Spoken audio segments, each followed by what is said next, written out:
The Social Security Administration provides two types of benefits for individuals with disabilities: Social Security Disability Insurance, SSDI, and Supplemental Security Income, SSI. Some individuals may be eligible for both types of benefits at the same time, which is known as concurrent benefits. The eligibility criteria for each program are different, and the amount of benefits received may be affected by factors such as income and resources.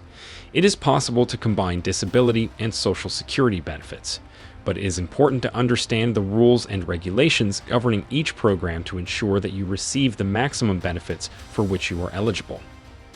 So in this video, we are going to discuss, can you combine disability and Social Security benefits? Now before we get into this video, make sure to hit that subscribe button and leave a comment below saying I subscribed. I will try my best to reply to as many comments as possible. Yes, it is possible to receive both Social Security Disability Insurance, SSDI, and Supplemental Security Income, SSI, benefits at the same time, which is called concurrent benefits. However, receiving SSDI benefits can reduce your SSI payment or make you ineligible for one, due to differences in the program's intent and eligibility criteria.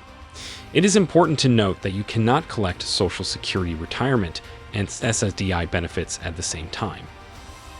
For applying both Social Security Disability Insurance, SSDI, and Supplemental Security Income, SSI benefits, you can apply for either program at your discretion.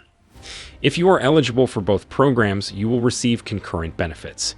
To apply for SSDI, you can apply online, by phone, or in person at your local Social Security office.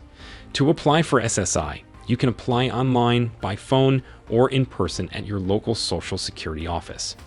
It is important to note that the application process for both programs can be complex, and it may be helpful to seek the assistance of an attorney or advocate who specializes in Social Security disability law. To be eligible for Social Security Disability Insurance, SSDI benefits, a person must be under 65 years old and have a qualifying severe disability as designated by the Social Security Administration, SSA.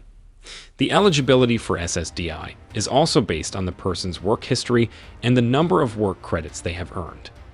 On the other hand, Supplemental Security Income, SSI, is an income-based or financial need-based program. To be eligible for SSI, a person must have limited income and resources, be a U.S. citizen or national, or a non-citizen in one of certain alien classifications granted by the Department of Homeland Security, DHS, and be aged, blind, or disabled. The eligibility for SSI also depends on the person's income and assets, and SSDI payments are considered to be unearned income under the SSI program. An individual must be under 65 years old and have a qualifying severe disability as designated by the Social Security Administration, SSA. The individual must have earned 40 work credits, with 20 of them having been earned in the last 10 years. On the other hand, to qualify for Supplemental Security Income, SSI, an individual must have low-income, limited assets and either be age 65 or older or have an impaired ability to work at a substantial gainful activity level. The SSA considers the combined effect of all impairments when determining eligibility for disability benefits. If an individual has received a prior award of benefits, the SSA will review the case to determine if the individual still meets the eligibility requirements. Benefits of getting both SSDI and SSI. Given that your combined benefits are effectively capped by the SSI maximum, what is the value of drawing both? For one thing, if you qualify for a low SSDI benefit because you had a low-wage job or worked for only a short time before becoming disabled, SSI can be an additional income source until you're able to go back to work. For another, there's a waiting period for SSDI. Benefits start in the 6th month after the date on which Social Security determines you become disabled. There's no such gap with Supplemental Security Income, so you could draw a full SSI benefit while waiting for SSDI to kick in. A concurrent claim can also help with health care. SSDI recipients are eligible for Medicare, but in most circumstances, that coverage doesn't begin until you've been getting benefits for 24 months. SSI recipients in most states automatically qualify for Medicaid, which could help cover your health costs while you wait for Medicare to start. Once it does, you may be able to stay on Medicaid, which covers some costs Medicare does not. You can apply for concurrent benefits online, by phone, or in person. Social Security offices are open, even for unscheduled visits, but making an appointment is recommended. Social Security provides an adult disability checklist to assist you in gathering the materials you need. For some applicants, the SSI process will require a direct interview with a Social Security representative, which can be done by phone. However, drawing SSDI benefits can reduce your SSI payment or make you ineligible for one. That's due to differences in the program's intent and eligibility criteria. Both SSDI and SSI provide benefits to people who meet Social Security's definition of a disability, a physical or mental health condition severe enough to prevent you from doing most work for at least a year. But SSDI provides payments to disabled people regardless of their financial situation. Qualification is tied to how long you were employed in work for which you paid Social Security taxes, and payment amounts are based on your average lifetime earnings. SSI, on the other hand, is needs-based. It pays benefits to people who are disabled, blind, or at least 65 years old and have low incomes and limited financial resources.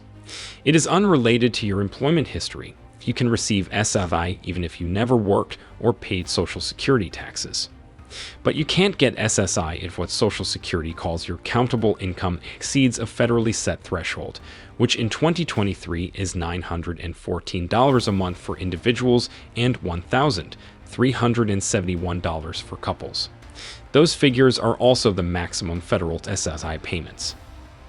Social Security considers SSDI and other benefit payments to be countable, but exempts $20 a month from that tally.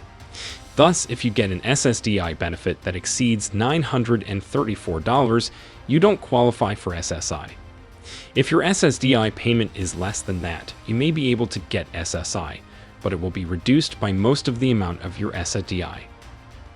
For example, suppose you qualify for SSI and for an SSDI benefit of $500. With the $20 exemption, Social Security will reduce your SSI by $480.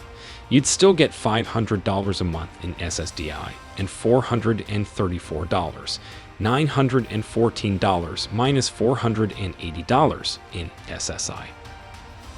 Drawbacks to applying for SSDI and retirement.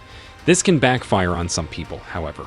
If you apply for early retirement but do not receive approval for your SSDI claim, you may be stuck drawing a smaller amount of retirement for the rest of your life.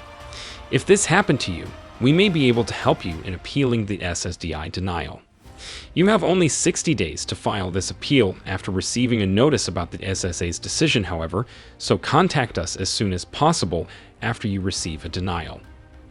There are several drawbacks to applying for both Social Security Disability Insurance, SSDI, and retirement benefits. If you apply for early retirement but do not receive approval for your SSDI claim, you may be stuck drawing a smaller amount of retirement for the rest of your life. Social Security will pay you whichever benefit is higher, so you cannot receive both SSDI and retirement benefits at the same time. If you are receiving SSDI benefits, your disability benefits will automatically convert to retirement benefits, but the amount remains the same. Taking early retirement if you are disabled can result in lower monthly retirement checks and lower cost of living increases for the rest of your life. Some people may be encouraged to apply for SSDI when they apply for Social Security retirement benefits, which can result in a difference in benefits. Social Security Disability Insurance, SSDI, or retirement benefits application, you can go online to the Social Security Administration, SSA, website and log into your My Social Security account. From there, you can navigate to the Your Benefit Applications section to view the status of your application. The Social Security Administration, SSA. The time it takes to process an application depends on several factors, including the nature of the disability, how quickly the SSA can obtain medical evidence from doctors and hospitals, and whether the SSA needs to send you for a medical examination to obtain evidence to support your claim. If you are approved for benefits, you will likely begin receiving your monthly payments within a few weeks of the approval. Let us know your opinion in the comment section below. This was all for today. Hope you liked the video. Subscribe to our channel and stay tuned for more interesting videos. Stay safe, and we will be back soon with another video.